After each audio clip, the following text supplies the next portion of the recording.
Wolves 0, Luton Town 0. It's the return of the car reviews that went to the game today. First pre-season game I've been to in the flesh this pre-season, guys. But the penultimate pre-season game for Wolves, it's finished as a goalless draw.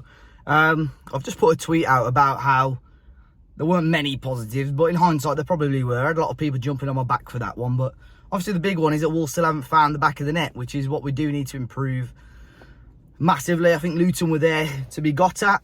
And I mentioned this against Leeds United when they beat us, but I still found so many flaws and holes in their game, and I had lots of their fans jump on me for this. But I think Luton, their outlet is getting the ball wide. I think Giles and the other fullback will whip those balls in, and they caught us out once or twice. I think they found the back of the net twice, but both offside, much to the displeasure of the Luton Town fans sitting in the North Bank behind us today. And I think those balls into the area, they'll be okay, but defensively they probably just need to shore up that little bit. But Wolves creating half chances here and there. A very much rotated team, but still some first team players, I think this was almost an audition. Play well today, you get a shot at the Stade de Rennes game on Saturday, and you got a chance of starting against Manchester United a week on Monday. And I think certain players, the main one probably today was Fabio Silva, who very much deserves a good amount of minutes on Saturday, and probably deserves to play against Manchester United on Monday, a week on Monday. Game started, there were chances, not many chances in the early stages of the game. Wolves probably looked more likely in the first half, if I'm completely honest, moving the ball quite well. João Gomez picking up an early booking for a foul on one of the Luton Town players, and Ryan Giles probably got caught out for the main Wolves chance, caught out defensively. Matheus Nunes beat him and fired it straight across goal, either just begging to be at a slightly better angle or even begging for a touch at the end of it. Fabio Silva, though, just so sharp, just looks fitter, stronger than ever, just wanted to make things happen, bursts of pace here and there, getting in behind a number of times as well. And just trying to make things happen. Sasha, I like the performance. I can see the potential there for him long term in this team. Just likes to bring other players into play. I don't think he's ever going to be a player that, plays off the shoulder of a defender, but at the same time, I think he'll still be difficult just because of his frame, be a difficult player to take the ball off. But like to just bring other players into play. As soon as the ball came off him, it bounces off him to move it to another player. And the first half overall was okay, 0-0. We could take the positives. We saw that same team again for at least 15 to 20 minutes. Chances there. The biggest one was for Kalajdzic. The ball finds its way to the right-hand side, played right across the face of goal. It's basically an open goal for Kalajdzic. Gets it on target, and it's 1-0, and he puts it over the bar. And those are the little things.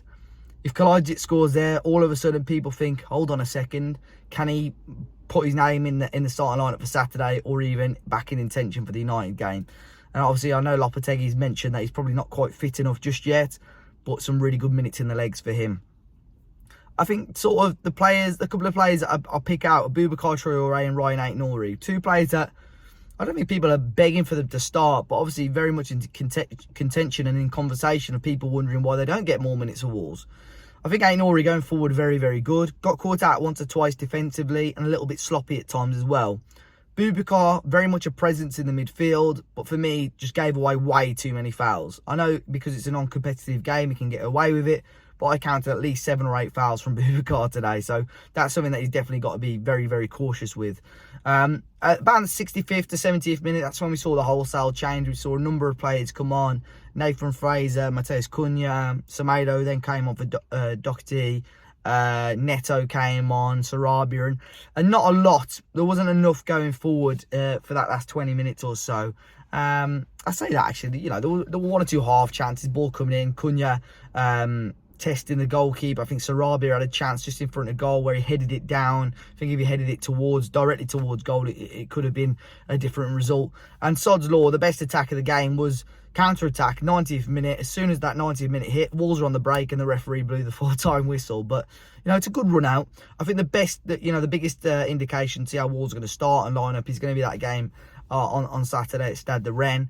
But today, good minutes for players that haven't really played much in the last 2 games. We saw Dan Bentley get obviously a full 90. Totti played at centre half. I think he got the full 90 alongside Kilman for most of it, and then Dawson towards the end as well.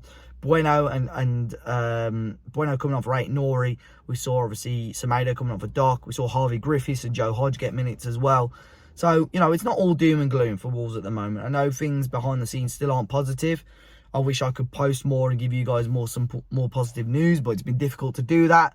I've had a difficult week myself personally as well. So we've just got to try and take the positives out of it. I know I tweeted just then that there weren't many positives to take, but I think, you know, in hindsight, there probably were. And although Wolves haven't found the back of there, that's the final step now. That's the final hurdle we've got to reach.